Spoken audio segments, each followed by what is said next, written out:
Good afternoon, I'm Raylene Ramsey. This is your afternoon news fix for Friday, the 24th of April. Austrian company OMV has signalled production at the Maui gas field is likely to stop by the end of this year. The company's annual report for 2025 says it's given the government and regulators notice of the expected end to production. Political reporter Troy Matic has more. Maui is located off the coast of Taranaki and primarily provides natural gas to Methanex, one of the world's leading methanol producers. Methanex recently wrote down the value of its New Zealand operations to zero, highlighting future viability will depend on how existing gas wells perform. OMV says no final decisions have been made on timing.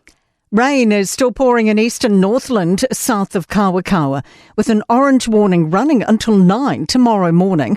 Claudia O'Neill reports. Up to 150 millimetres is expected to fall, potentially causing surface flooding, slips and difficult driving conditions. A heavy rain warning for Auckland has now lifted. The Hibiscus Coast Highway is closed after a large slip at Waiwera that forced 18 households to evacuate. NZTA is waiving the toll on the Northern Gateway until the road reopens.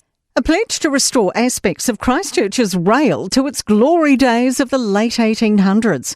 Minister for Rail Winston Peters says the system's being rebuilt with a new maintenance hub in Christchurch and a fleet of replacement trains for the South Island.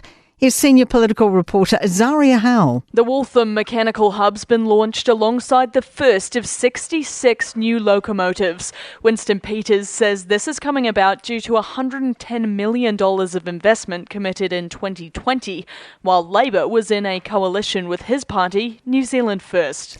The Climate Change Commission says the emissions trading scheme is fragile and is recommending the government work on ways it could evolve. The annual Commission report warns a risk of a shortfall in ETS units could create price spikes as early as 2028, with impacts like reduced production, factory closures and job losses. Health NZ's published its 4-pillar winter plan. They are preventing illness, strengthening primary and community care, improving hospital patient flow and supporting safe transitions home. It includes increasing ED staff and beds to get patients through more quickly. Executive National Clinical Director Richard Sullivan says that's vital. We know if our EDs get too full, then that causes a significant patient risk, so that's super important that we can create that flow. An official warning to beware of dodgy advice online. The Financial Markets Authority is joining a global crackdown on so-called finfluencers, social media creators sharing opinions, tips and commentary about finance. FMA spokesperson Samantha Maguire says they often include misleading or fraudulent content. What's in it for them? Are they being sponsored? Are they being paid for the content? Their backstory? Does it actually resonate? Do they have the experience?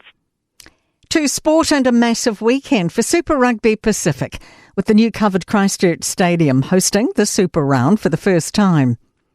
Silver Ferns coach Dame Nolene Todo is feeling positive after the horror recent run for Netball New Zealand. Todo are revealing she thinks interim CEO Jane Patterson is getting on with the job of doing what's best for the game.